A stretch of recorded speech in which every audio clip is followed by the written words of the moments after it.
नमस्कार दोस्तों, एक बार फिर से स्वागत है आपका हमारे इस YouTube चैनल पर। ये क्लास 8 के चैप्टर 1 का क्रॉप प्रोडक्शन एंड मैनेजमेंट का दूसरा वीडियो है। इससे पहले इस चैप्टर के ऊपर एक वीडियो बनाया जा चुका है, जिसका लिंक आपको डिस्क्रिप्शन में दे दिया जा रहा है, या फिर आप आई बटन दबा करके उस वीडियो को देख सकते हैं। तो चलिए हम लोग देखते हैं। इससे पहले हम लोगों ने जो एग्रीकल्चर है उसके बारे में, उसके इतिहास के बारे में, और उसके बाद हम लोगों ने क्रॉप्स के बारे में स्टडी किया है। अब हम लोग देखेंगे कि क्रॉप प्रोडक्शन में कौन कौन से प्रैक्टिसेस, कौन सी चीज़ें हम लोग करते हैं। ठीक है, तो एक एक करके हम लोग ये जो 7 टॉपिक्स है इनके बारे में स्टडी करेंगे। तो हमारे पास जो पहला टॉपिक है वो है प्रिपरेशन ऑफ सॉइल। जो पहला पार्ट है जिसमें हम प्रिपरेशन ऑफ सॉइल को बनाते हैं। जब भी कोई फसल उगाते हैं, खेती करते हैं, तो हम उससे पहले जो है मिट्टी को लेकर के काम करते हैं। उसके मिट्टी को बढ़िया से तैयार करते हैं ताकि क्रॉप का प्रोडक्शन बढ़िया से किया जा सके। ठीक है, तो ये सबसे इम्पोर्टेंट टास्क है एग्रीकल्चर में कि हम मिट्टी को लूज़ करें, उसको उलट दें, टर्न करें, उसको उलट दें, ताकि क्या हो कि जो पौधे हैं वो पेनिट्रेट कर सके, ज़मीन के अंदर जा सके, उसके डीप तक जा सके। ठीक है, उसके जड़ जो पौधे का जड़ जो है ज़मीन तक जा सके। अगर वो मिट्टी लूज़ रहेगा तभी वो अंदर जा सकता है। अगर हार्ड मिट्टी होगा तो पौधे जो है, छोटे पौधे हैं, उनका जड़ जो है वो अंदर नहीं जा सकता है। ठीक है, तो इसमें हम लोगों का हेल्प कौन करता है? जो किसान है उनको हेल्प करता है मिट्टी को लूज़ करने में, वो है अर्थवॉर्म्स और माइक्रोब्स। जो मिट्टी में माइक्रोब्स होते हैं, और अर्थवॉर्म जो कीड़े होते हैं। ठीक है, कीड़े नहीं बोल सकते, बैक्टीरिया, और जो अर्थवॉर्म्स होते हैं। अर्थवॉर्म्स हम लोग बोलते हैं जो बरसात के दिनों में कभी मिट्टी में जो ये रहते हैं, जो जिनको हम केचुआ हिंदी में बोलते हैं, वो जो है वो मिट्टी को ढीला करने का, लूज़ करने का काम करते हैं। ये ऑर्गेनिज्म जो है वो फ्रेंड की तरह, फार्मर के फ्रेंड्स के जैसा काम करते हैं, और वो मिट्टी को लूज़ करने के साथ मिट्टी को उलटने का भी काम करते हैं। साथ ही साथ वो मिट्टी में ह्यूमस जो क्या करता है, मिट्टी की फर्टिलिटी को इंक्रीज़ करता है, वो भी मिलाने का काम करते हैं। तो इस तरीके से मिट्टी को तैयार किया जाता है। अब इस मिट्टी को तैयार करने के लिए हम क्या क्या करते हैं वो देखिए। तो मिट्टी के प्रिपरेशन में हम लोग कुछ, जो मिट्टी को क्या करना है एक्चुअली, जब हम प्रिपरेशन कर रहे हैं तो हम क्या करते हैं, उसको टर्न कर देते हैं। मतलब जो मिट्टी ऊपर था उसको नीचे, और दूसरा क्या, उसको लूज़ करते हैं। जो हार्ड हो चुका था मिट्टी, जो बैठ चुका था, जो दब चुका था, उस मिट्टी को लूज़ करना। तो दो चीज़, एक तो नीचे का जो मिट्टी है उसको ऊपर, ऊपर का मिट्टी नीचे करना, और दूसरा उसको मिट्टी को लूज़ करना। ये दो काम करते हैं। तो इसके लिए हम लोग इस्तेमाल करते हैं कुछ टूल्स का। क्या टूल्स है? तो देखिए यहाँ पे लूज़ करने के लिए, मिट्टी को लूजन और टर्न करने के लिए हम इस्तेमाल करते हैं टीलिंग या फिर प्लगिंग का, हल। ठीक है, हिंदी में हम बोलते हैं इसको हल। ठीक है, तो दो तरीके का हल का इस्तेमाल किया जाता है। एक जो जानवरों का इस्तेमाल करके, जो पहले के ज़माने में जब ट्रैक्टर्स नहीं होते थे, जानवरों को इस्तेमाल किया जाता था खेती करने के लिए। तो वो क्या करते थे, हल का इस्तेमाल करते थे। हल से मिट्टी को ढीला करते थे, लूज़ करते थे, और उसको उलटने का काम करते थे। अब जो है वो मशीनरीज़ है हमारे साथ। तो हम लोग इस तरह का, जो यहाँ पे देखिए आपके पास मशीन बना हुआ है, ये मशीन जो है इसको हम हल बोलते हैं। ये हल जो है वो काम में लगाया जाता है इस मिट्टी को लूज़ करने के लिए। ठीक है, तो ये जो पार्ट है लूजनिंग और टीलिंग का, जो पार्ट है, हम इसको लूजनिंग और टर्निंग का, सॉइल के लूजनिंग और टर्निंग के प्रोसेस को हम बोलते हैं टीलिंग या प्लगिंग। ठीक है, प्रिपरेशन ऑफ सॉइल में देखिए इसमें क्या है, ये प्लग के थ्रू, हल जिसको बोलते हैं, हल के थ्रू इसको ऐसा किया जाता है। तो कुछ जो हल जो होते हैं वो क्या है, लकड़ी के बने होते हैं या आयरन के बने होते हैं। जो सूखी मिट्टी को क्या करते हैं, उसके ऊपर पहले वाटरिंग की ज़रूरत है तो वाटरिंग करके उसको प्लग किया जाता है, उसको मिट्टी को लूज़ किया जाता है, उसको उल्टा जाता है।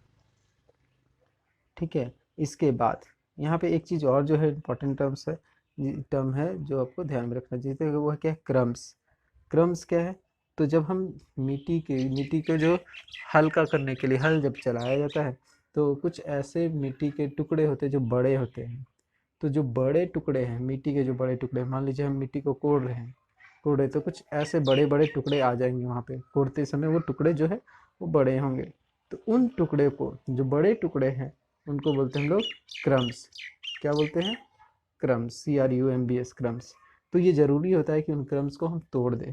तो उसको तोड़ने के लिए उस जो क्रम्स है, जो बड़े मिट्टी है, मिट्टी का जो टुकड़े है, जिसको उसको तोड़ने के लिए हम लोग प्लैंक्स का इस्तेमाल करते हैं।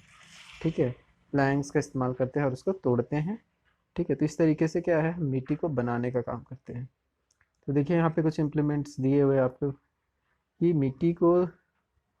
मिट्टी में जो मेरा सीड्स है, सीड्स को बोने से पहले मिट्टी को तोड़ना और उसके छोटे छोटे साइज में ये करना बहुत ज़रूरी है। ये करने के लिए हम लोग वेरियस टूल्स इस्तेमाल करते हैं। देखिए यहाँ पे एक हल है जिसका इस्तेमाल किया जाता है, जिसको यहाँ पे देखिए प्लग बोलते हैं हल को, हो है, कल्टीवेटर है, इनका इस्तेमाल किया जाता है। क्या? ये मिट्टी को लूजन और टर्न करने के लिए। ठीक है, यहाँ पे और भी है जो पुराने ज़माने में जो इस्तेमाल किया जाता था या फिर अभी भी गांव में इसका इस्तेमाल होता है, जिसको हल बोलते हैं। ठीक है, देखिए हल में क्या क्या होता है वो देखिए। ये जो ऊपर में एक लकड़ी है, ये जो लकड़ी है, इस लकड़ी के नीचे जो है वो हल लगा हुआ, तो जानवर को, दो बैल को बांध करके ये क्या क्या, देखिए हल में क्या है, हल का जो ये हिस्सा है जिसको हम बोलते हैं प्लग सैफ्ट, ये जो लाइन है प्लग सैफ्ट बोलते हैं। ये जो यहाँ पे जो लोहे का ये बना हुआ है इसको बोलते हैं प्लग सेयर। ठीक है, और ये जो है यहाँ पे जो सीधा लाइन है जिससे बांधा जाता है इसको, उसको हम बोलते हैं बीम।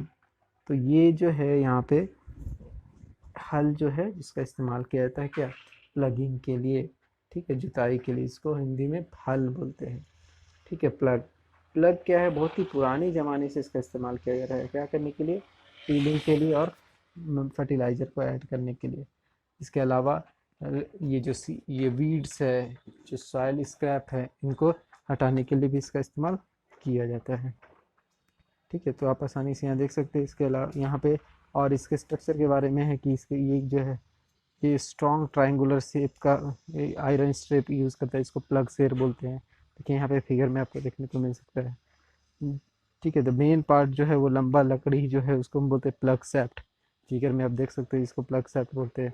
और इसके पास एक हैंडल है। ठीक है, ये एक हैंडल, इसको जो सैफ्ट का एक हैंडल है यहाँ पे, यहाँ जो जिसको ये जो आदमी है, वो जो फार्मर है, वो उसको पकड़ने का इस्तेमाल करता है। ठीक है, कौन है? तो ये जो प्लग सैफ्ट के बारे में बात कर रहे थे, वो ये वाला हिस्सा। ठीक है, जिसको पकड़ने के लिए यूज़ करता है। ठीक है, नेक्स्ट हम लोग देखते हैं इसमें और भी जो है। देखिए ये सिंपल टूल्स है जिसको वीड्स के जो हो बोल रहे हैं, एक तरीके से हम लोग कुदाल जैसा हम इसको इस्तेमाल कर सकते हैं। कुदाल जिसको इस्तेमाल करते हैं हम लोग क्या करने के लिए, जो घास है, घास को हटाने के लिए। तो ये आसान सा एक टूल है जिसको इस्तेमाल करते हैं। जो घास है, जो एक्स्ट्रा है, जो मेरे अनवांटेड है, जो घास है, उसको, वो भी क्या है, ज़मीन को पकड़े रहता है, जिसके कारण मिट्टी मेरा लूज़ नहीं होता है। तो उसको हटाना पड़ता है पहले। अगर जिस किसी खेत में हम लोग जो जुताई करना है, तो उसमें हो सकता है पहले से घास वास उगा हो, तो पहले घास को हमको हटाना पड़ेगा उसको ये करने के लिए। ठीक है, तो यहाँ पे उसका इस्तेमाल देखिए यहाँ पे है, जिसको हो बोलते हैं। हो जो है जिसमें ब्लेड लगे होते हैं, जिसका इस्तेमाल करके हम लोग जो अनवांटेड जो प्लांट्स है उसको हटाने का काम करते हैं। ठीक है, ताकि मिट्टी को लूज़ किया जा सके।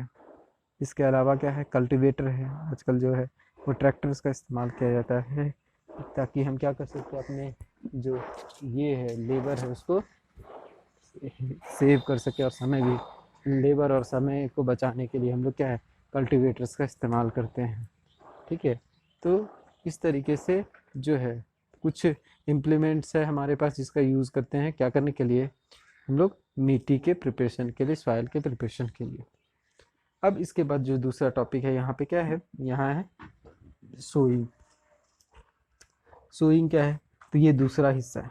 मिट्टी अब तैयार हो चुका है, वो जो है मिट्टी लूज और जो उल्टा हुआ, उलट दिया गया नीचे का ऊपर, इस तरह से उल्टा हुआ जो मिट्टी है वो तैयार हो चुका है। अब हमको क्या करना है, दूसरा स्टेप अपनाना है।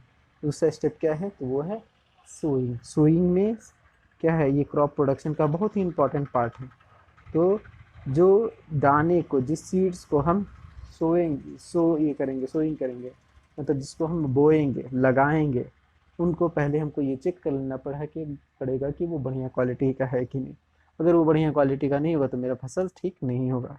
इसलिए गुड क्वालिटी का सीड्स जो है उनको चाहिए होगा। तो उसको पहले क्या करेंगे, उसको साफ़ करेंगे और हम चेक करेंगे कि वो हेल्दी है कि नहीं। फार्मर्स जो है वो चाहते हैं, फार्मर्स जो है वो प्रिफर करते हैं कि ऐसा सीड्स हम लगाएं ताकि बढ़िया क्वालिटी का उसका क्रॉप प्रोडक्शन हो, जो है ज़्यादा से ज़्यादा वो जो है वो फसल हमको दे। इस तरीके का एक बढ़िया क्वालिटी का सीड को वो लगाना प्रेफर करते हैं। ठीक है, तो यहाँ पे बिफोर सोइंग एक जो लगाना है, ये जो हमको दाना लगाना है, उससे पहले एक बहुत ही इम्पोर्टेंट टास्क हमको देखना है। वो क्या है कि कैसे लगाएंगे, कौन सा टूल्स का इस्तेमाल करेंगे हम लोग सोइंग के लिए।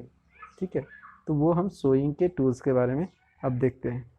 तो यहाँ एक छोटा सा एक्सपेरिमेंट है जिसको आप ये कर सकते हैं। बेसिकली ये जो है पहले के टाइम में अपनाया जाता था। क्या है कि एक बीकर लिया गया, इसको आधा पानी से भर दिया गया। उसमें क्या है, एक मतलब हैंडफुल जो है, अपने हाथ भर, मुट्ठी भर जो है वो क्या किए हम, वीट का जो सीड है, गेहूं के जो दाने हैं, दाने को हम क्या किए, उसमें डाले और उसको बढ़िया से स्टीयर किए। कुछ समय तक हम उसको स्टीयर करते चलाते हैं, उसके बाद क्या है, हम छोड़ देते हैं। छोड़ने के बाद क्या होगा, देखिएगा, आप ऑब्जर्व कीजिएगा कि कुछ जो गेहूं के जो दाने थे वो ऊपर आ गए हैं, ऊपर जो है वो फ्लोट कर रहे हैं। जैसे यहाँ पे देखिए, कुछ जो दाने हैं वो फ्लोट कर रहे हैं। वहीं कुछ दाने जो है, जब हम इसको ये किए, जब आप डालिएगा यहाँ पे, जैसे ये डाला हुआ है, अब इसको स्टीयर कर दिए, इसको बढ़िया से चला दिए, पानी में मिलाएं, तो हम कुछ समय के बाद देखेंगे क्या कि कुछ दाने जो है वो ऊपर आ गए हैं और कुछ दाने जो है वो नीचे बैठ गए हैं। ठीक है, तो हम क्या करते हैं, जो फ्लोट कर रहे हैं, जो लाइटर है, ठीक है, लाइट है जो, और दूसरा जो है हेवियर है।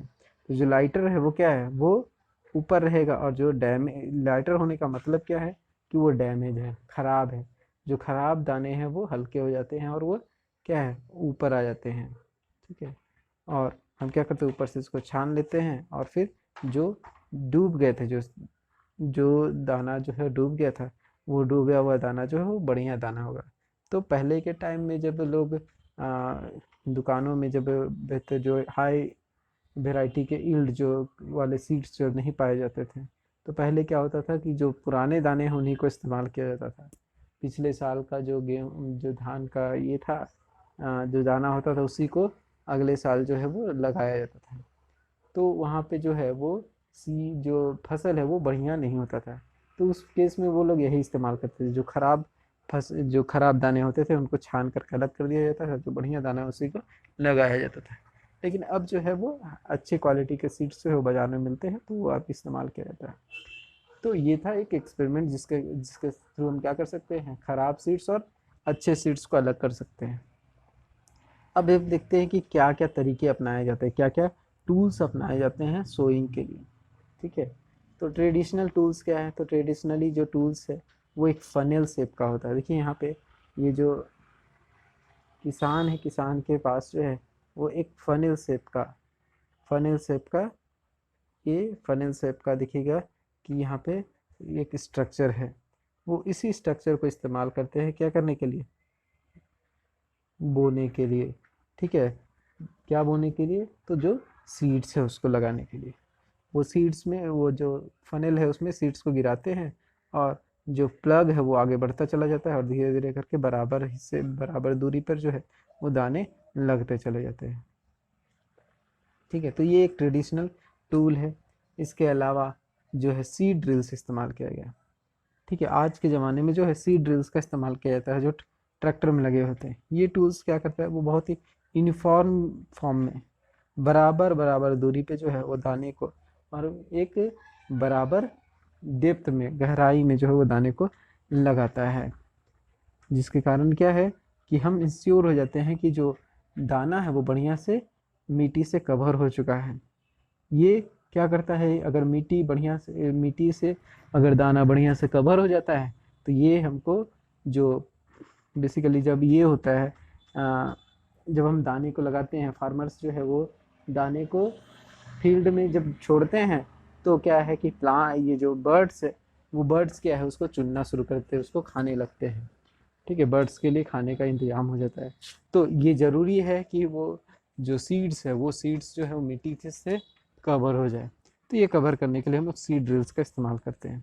तो ये क्या करता है, ये प्रिवेंट करता है हमारी जो डैमेज, बर्ड्स के कारण जो डैमेज है, उस डैमेज को प्रिवेंट करता है, उससे हमको बचाता है। तो सीड ड्रिल्स जो है वो क्या करता है, हमको यहाँ पे देखिए, जब ये मशीन में लगा रहेगा, ट्रैक्टर में लगा रहेगा, तो उससे समय और जो लेबर है, जो लेबर और समय दोनों बचेगा। तो ये एक बेहतर तरीका है। अब हम लोग चलते हैं थर्ड स्टेप की ओर, और थर्ड स्टेप क्या है, एडिंग मैन्योर एंड फर्टिलाइजर्स। तो क्या हो गया है, पहला स्टेप हम क्या कर चुके हैं, ज़मीन को बना चुके हैं। कैसे बनाए ज़मीन को, मिट्टी को कैसे बनाए, तो हम मिट्टी को तोड़ करके उसको, पहले तो उसका खुदाई ये किया गया है, उसको टीलिंग किया गया है, टीलिंग करके उसको टर्न कर दिया गया, उसको मतलब मिट्टी को उल्टा कर दिया गया, पलट दिया गया है, गड्ढा करके, गड्ढा नहीं मतलब बोल सकते, उसका हल चला करके उसको मिट्टी को पलट दिया गया है। तो इस तरीके से मिट्टी मेरा बन चुका है। दूसरा फिर क्या, हम उसमें सीड्स लगा दिए हैं। अब तीसरा क्या करेंगे, जब सीड्स लग गए तो हम उसमें ऐड करते हैं मैन्योर या फिर फर्टिलाइज़र। ठीक है, ये सब्सटेंस क्या है, तो मिट्टी में जो न्यूट्रिएंट्स की ज़रूरत है, जो पौधे उगने के लिए जो सीड्स को जो न्यूट्रिएंट्स की ज़रूरत है, एक बढ़िया हेल्दी प्लांट के ग्रो के लिए जो न्यूट्रिएंट्स की ज़रूरत है, वो प्रोवाइड कराता है ये मैन्योर और फर्टिलाइज़र।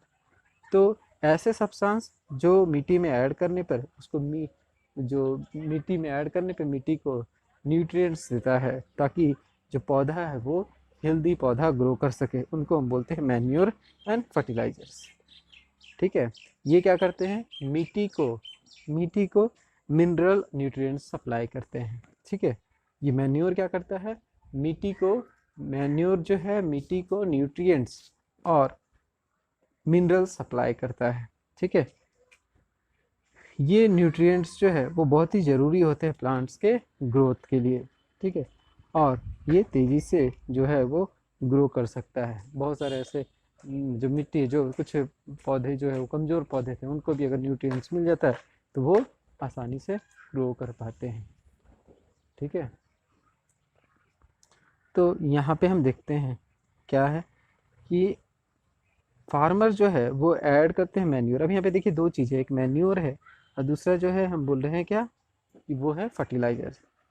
तो हम आगे बात करते हैं कि मैन्योर और फर्टिलाइज़र में क्या डिफरेंसेस है, लेकिन उससे पहले हम देखते हैं कि जो फार्मर्स है वो ऐड करते हैं मैन्योर को। तो क्या करने के लिए, कि जो मिट्टी में जो उर्वरा शक्ति जिसको बोलते हैं, फर्टिलिटी जो है, जो उसका न्यूट्रिएंट्स उसके पास था, उसको उसको रीगेन करने के लिए, मिट्टी में अगर न्यूट्रिएंट्स खत्म हो चुका है तो ये मैन्योर क्या करेगा, उसको वापस देगा। ठीक है, तो जब हम मिट्टी में मैन्योर डालते हैं, खाद जिसको हिंदी में बोलते हैं खाद जब हम मिट्टी में डालते हैं तो इसको बोलते हैं मैन्योरिंग। ठीक है, तो मैन्योरिंग इसको बोलते हैं। ये क्यों ज़रूरी है, तो जो वीक प्लांट्स हैं, वीक प्लांट्स के को जो न्यूट्रिएंट्स की जो ज़रूरत है, उस न्यूट्रिएंट्स को फुलफिल करने के लिए, उसकी जो ज़रूरत है, उसको सफिशिएंट अमाउंट में जो ये का ज़रूरत था न्यूट्रिएंट्स का, वो नहीं मिल रहा था, ये मैन्योर देने से क्या होगा, वो उसको ये अमाउंट जो है, जो न्यूट्रिएंट्स का अमाउंट है, उसको मिल पाएगा। इसलिए जो फार्मर्स है वो मैन्योरिंग करते हैं, मतलब खाद डालते हैं खेतों में। अब यहाँ पे हम बात करेंगे कि क्या है फर्टिलाइज़र। तो फर्टिलाइज़र जो है वो केमिकल सब्सटेंस है बेसिकली। ठीक है, केमिकल सब्सटेंस है जो रीच होते हैं कुछ पर्टिकुलर न्यूट्रिएंट्स के लिए, कुछ पर्टिकुलर न्यूट्रिएंट्स में बहुत ही रीच होते हैं। ठीक है, तो इनको क्या है, फर्टिलाइजर्स को जो है वो फैक्ट्रीज में तैयार किया जाता है। ठीक है, और ये क्या है, फार्मर को एक बेहतर क्रॉप देने में हेल्प करते हैं। ठीक है, बेहतर क्रॉप, अच्छा ज़्यादा न्यूट्रिएंट्स वो पौधे को दे पाता है, जिसके कारण क्या है, जो क्रॉप्स है वो बहुत ही बढ़िया, अच्छा क्रॉप्स का प्रोडक्शन होता है। ठीक है, बेहतर यील्ड, अच्छा फसल उगता है। जैसे क्या है, मेरे पास वीट है, पैडी है, मेज है। ठीक है, तो यहाँ पे अब देखिए कि जो फर्टिलाइजर्स है वो उसमें बेसिकली तीन तरीके का, तीन जो चीज़ होता है, देखिएगा आप अगर कोई फर्टिलाइज़र का पैकेट देखिएगा तो उसमें लिखा रहता है NPK। NPK का मतलब क्या है, यहाँ पे तीन बेसिक एलिमेंट्स जो है वो पाए जाते हैं उसमें। तीन बेसिक चीज़ क्या है, वो है नाइट्रोजन, फास्फोरस और पोटेशियम। ठीक है, नाइट्रोजन, फास्फोरस और पोटेशियम। नाइट्रोजन, फास्फोरस और पोटेशियम जो है वो बहुत ही इंपॉर्टेंट न्यूट्रिएंट्स है प्लांट्स के लिए। ठीक है, तो यही चीज़ जो है वो हमको फर्टिलाइज़र में अच्छे अमाउंट में मिल जाता है, जिसके कारण क्या है, पौधे अच्छे से ग्रो कर पाते हैं। अब फर्टिलाइज़र्स के बारे में, अगर हम बहुत ज़्यादा इस्तेमाल करें फर्टिलाइज़र्स, चूँकि ये केमिकल है, तो अगर हम बहुत ज़्यादा मात्रा में फर्टिलाइज़र्स का इस्तेमाल करेंगे तो क्या होगा, मिट्टी का जो अपना न्यूट्रिशन का जो कैपेसिटी था वो क्या होगा, ख़त्म हो जाएगा। मिट्टी जो खुद से जो न्यूट्रिएंट्स दे रही थी वो देना बंद कर देगी, क्योंकि इसको बाहर से, पौधे को बाहर से ही न्यूट्रिएंट्स मिलने लगता है, तो उसकी जो अपनी क्षमता है वो धीरे धीरे करके ख़त्म होने लगेगी। और क्या हो जाएगा, ये जो है मिट्टी जो है वो अनफर्टाइल होने लगेगी, मतलब उसका जो क्षमता है वो धीरे धीरे करके बर्बाद होने लगेगा, और बिना फर्टिलाइज़र के वहाँ पे प्रोडक्शन नहीं हो पाएगा, मिट्टी जो है वो बंजर होने लगेगी। इसके अलावा इससे एक बड़ा प्रॉब्लम और भी है, क्योंकि ये केमिकल है, तो जब बारिश होगी तो क्या होगा, बारिश होगा तो वो जो केमिकल है वो धुल करके चला जाएगा क्या, नदी नालों में। ठीक है, जो फील्ड है, फील्ड से वो नदी नालों में चला जाएगा क्या, वो जो केमिकल्स है, और ये केमिकल्स जब नदी नालों में चला जाएगा तो वहाँ पे ये वाटर पॉल्यूशन का कारण बनेगा और वाटर पॉल्यूशन होगा। ठीक है, तो अब देख लेते हैं कि क्या फ़ायदा है, एडवांटेज क्या है मैन्योर का। केमिकल जो फर्टिलाइजर्स है उसके बारे में हम लोगों ने देखा कि उसके कारण तो बहुत ज़्यादा अमाउंट में न्यूट्रिएंट्स मिल जाता है और अच्छा प्रोडक्शन भी होता है, लेकिन एक बड़ी जो समस्या है क्या, वो कि वो ज़मीन को ख़राब कर देता है, साथ ही साथ क्या है वो वाटर पॉल्यूशन का भी कारण बनता है। तो एडवांटेज क्या है मैन्योर का, तो ये ऑर्गेनिक मैन्योर जो है वो क्या है, बेटर है फर्टिलाइजर से। क्यों बेटर है, क्योंकि ये जो है वो मिट्टी के जो holding capacity, water holding capacity, मिट्टी जो पानी को जितना पकड़ने की जो क्षमता है उसको ये बढ़ा देता है। इसके अलावा क्या है, मिट्टी को ये पोरस बनाता है, उसमें छेद छेद रखे रहता है, जिसके कारण क्या है, गैस आसानी से ट्रांसफ़र होता है, मिट्टी में गैस का ट्रांसफ़र आसानी से होता है, जो पौधे के लिए बहुत ज़रूरी है। ठीक है, तो ये इसके अलावा क्या है, ये बहुत सारे जो माइक्रोब्स है, फ्रेंडली माइक्रोब्स है, जो पौधों के लिए अच्छे हैं और किसानों के लिए भी अच्छे हैं, उनको ये उगने को, बढ़ने का मौका देता है। इसके अलावा ये मिट्टी के जो टेक्सचर है उसको भी बनाए रखता है। ठीक है, ये सारा काम जो है फर्टिलाइजर्स नहीं कर पाता है। चलिए अब देखते हैं एक एक्टिविटी क्या है, हम कुछ मूंग या फिर चना का दाल लेते हैं, उसको उगने देते हैं, मतलब जब आपको 1-2 दिन छोड़ दीजिएगा, पानी में हम डाल के रखे तो अंकुरित होने दीजिएगा। ठीक है, अंकुरन जब हो जाएगा तो क्या करेंगे, हम उसको 3 अलग अलग ग्लास में या वेसल में क्या करेंगे, उसको लगाएंगे। ठीक है, चाहे वो चना हो चाहे वो मूंग हो, लगा दीजिए 3 अलग अलग बर्तन में हम उसको रखें। ठीक है, उसको लगा दिए और मिट्टी में डाल करके। ठीक है, ऐसा हम कर सकते हैं। इसके बाद क्या है कि हम जो 3 यहाँ पे सेक्शन बता रहे हैं, देखिए यहाँ पे 3 सेक्शन बता रहे थे, तो 3 मेरे पास वेसल है, 3 वेसल है। ठीक है, तीनों वेसल में हम क्या किए, हम लगा दिए लेट इट बी ए, ये दूसरा है बी, और ये तीसरा है सी, तीनों में हम पौधा लगा दिए। क्या, वो मूंग भी हो सकता है वो, या फिर चना हो सकता है, तीनों में हम लगा दिए। अब क्या कर रहे हैं कि हम तीनों में अलग अलग कुछ डालते हैं, अलग अलग ये डालते हैं। तो ए में जो है हम क्या करते हैं, थोड़ा सा अमाउंट में कावडंग, गोबर जो है, गोबर का जो गाय का गोबर है उसको हम मिलाते हैं। दूसरा में जो है वो क्या करते हैं, हम कुछ यूरिया, जो फर्टिलाइजर सब जो होता है, यूरिया जिसको हम बोलते हैं, यूरिया सल्फेट जिसको हम बोलते हैं, वो मिलाते हैं। और तीसरे में कुछ भी हम ऐड नहीं करते हैं। और इस जब हम तीनों ये कर लिए, 3 विसेस मेरे जब हो गए, तो हम उसमें क्या है, रेगुलरली जो है पानी हम उसको देते रहते हैं।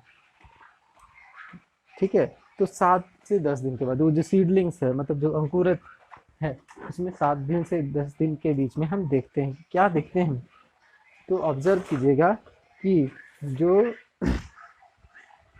सब जो पौधे हैं वो एक जैसे नहीं होंगे, सब पौधों का ग्रोथ जो है वो एक जैसा नहीं होगा। क्या होगा तो कौन बढ़िया से उगेगा, ठीक है, किस जो पौधे में, किस जो ग्लास में हो वो सबसे बढ़िया तेजी से जो पौधा वो उगेगा, ठीक है, वो आप लोग ऑब्जर्वेशन करके देख सकते हैं। तो आप देखिएगा कि जो हम लोग फर्टिलाइजर दिए थे, जिसमें किसमें दिए थे फर्टिलाइजर, बी में, तो ये तेजी से ग्रो करेगा, ए वाला भी ग्रो करेगा, लेकिन सी जो है वो बहुत ही स्लो बढ़ेगा। तीनों बढ़ेंगे लेकिन बी बहुत तेजी से बढ़ेगा, ए उससे कम बढ़ेगा और सी जो है वो सबसे कम बढ़ेगा, क्योंकि इसमें हम किसी भी तरीके के मैन्योर नहीं दिए थे, किसी तरह के फर्टिलाइजर नहीं दिए थे। यहाँ हमने फर्टिलाइजर दिया था तो तेजी से ग्रो कर गया, यहाँ मैन्योर दिया था उसका स्पीड थोड़ा कम होता है, और सी में हम लोगों ने ना मैन्योर दिया था ना फर्टिलाइजर दिया था, इसलिए इसका ग्रोथ जो है वो बहुत ही कम होगा, ठीक है। तो इस तरीके से हम लोग समझ सकते हैं, पहचान सकते हैं कि जो फर्टिलाइजर से या मैन्योर का क्या इंपॉर्टेंस है।